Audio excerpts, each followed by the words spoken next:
Hi, I'm Richard, and I'd love today to help get you an offer to HEC's International Finance program, consistently ranked by the FT as the #1 finance course in the world, with an average starting salary of €80,000, doubling within 3 years. It's pretty competitive for places.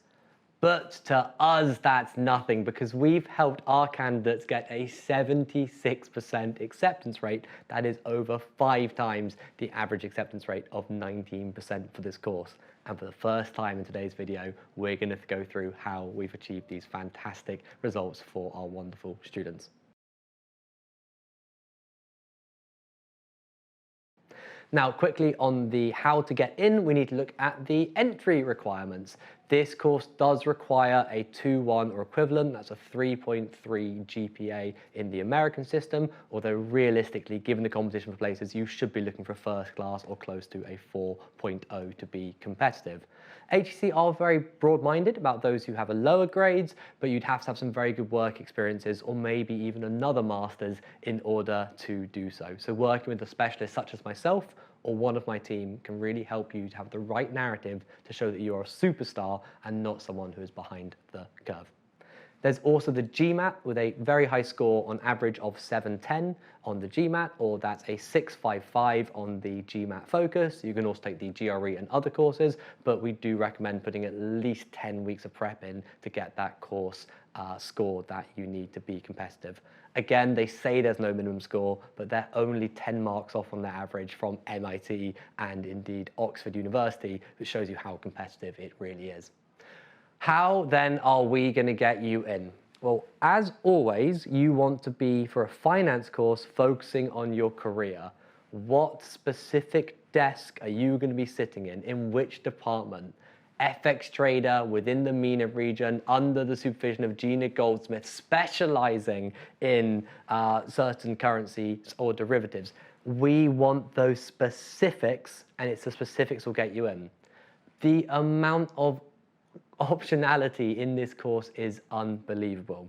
So my first 3 tips are all about university research and specialization. Number 1, choose the right track. A slightly strange translation here. They have, at HEC, they have an accelerated track. Now, usually in the UK, accelerated means you've already done something and go faster. It's the opposite here. The accelerated track is for those who do not have a quantitative or financial background, although it is the same length of course. The business track is for those who have some finance experience and typically will have work experience. Interestingly, HEC puts economics as a subject to apply on the accelerated track, not the experienced business track. However, our candidates who studied economics degrees, such as myself, are able to get in with that economics degree. Again, another advantage of having knowledge on your side. Once you pick the track, there are tens of concentrations: corporate finance, capital markets, restructuring, data, financial engineering. If you want to be doing the maths behind the finance, you can do it. If you want to be selling those deals and there's restructuring and M&A, you can do it. Align your career goals with the concentration to show that you are a candidate who has thought ahead and worked out why HEC is right for you and your career.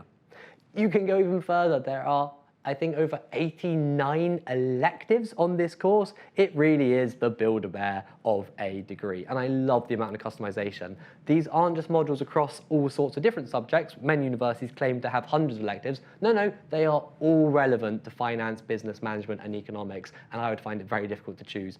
So imagine it's your first day. Which elective, specialism, track, certificates, concentration would you pick? Put that in the application. Those specifics will get you in. The certificates, however, are an additional set of requirements that you can meet to then get an additional sort of pseudo qualification. If you want to specialize in energy markets and go and make a lot of money selling in those markets, you can do so. Or if you want to be part of the solution and focus on sustainability, you can go in the opposite direction and talk about how we're going to transition the world into a global, greener, better world. The personalization is fantastic. Now, that's just 3 of the many, many tips we have for this course to help us to get that 76% success rate. If you'd like to work with a professional admissions consultant such as myself or my amazing team of ex-admissions experts, contact us using the information on screen now. It'll also be in the description below. We would love to help you to get a place. Tip number 4, they won't ask you for a personal statement. Instead, you need to prepare your application questions as though you were preparing to write a small thesis. One question asked recently was to explain the disconnect between the financial markets growing throughout the pandemic whilst the real economy saw massive shrinkage. That's not something you can answer the night before. That's something that needs to be well cited, well argued, and brilliantly well written in order to stand out from the crowd. This is great because with all these questions, up to 7 of them in some cycles, there's so much opportunity for you to stand out if you think about it and know what you're doing. Make sure you create a GDoc and work on these questions. It's not something you can do the night before. It takes on average our candidates between 2 and 12 weeks to really stand out and make something brilliant. Now, next is about values. HEC is so proudly a French institution. They're looking for international candidates who embrace diversity, who embrace the French language and culture. And if you talk about wanting to embrace the Frenchness, they will just like you that bit more. But going further, they have their cadre, their 5 core values that they're looking for.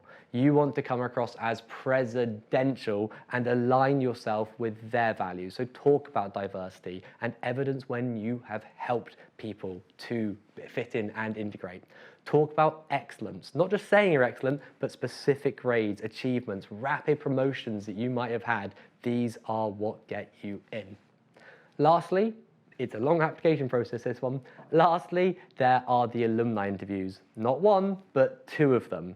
They will ask and test all of the things I've said and many more. In fact, we have over 72 tips for this course. I think we've just gone through 6 or 7 of them today. Each of those can give you an extra 1 or 2%. If you'd like a bit more help, do talk to us using the information at the end of this video.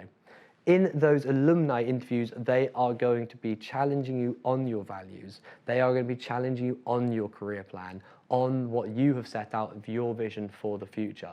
If you talk about a specific element within capital markets, they're going to test you and you need to be answering with better details than the person before. If you've talked about M&A and you haven't applied for the restructuring concentration, they're going to be challenging that because it looks like you haven't done your homework. They'll do their homework, they expect you to do the same. Now, that's just a small number of tips. If you've got any questions for this video or would like to know more from how we can help you, please do drop a comment in the description below. I get back to all the comments and take great pride in helping our friends all around the world with the questions they might have to help get their dreams come true. It does really help us if you can like and subscribe as well so we can keep on producing this content, and there'll also be an exemplar linked in the description below. Check out more of our videos on our channel, and most importantly, good luck.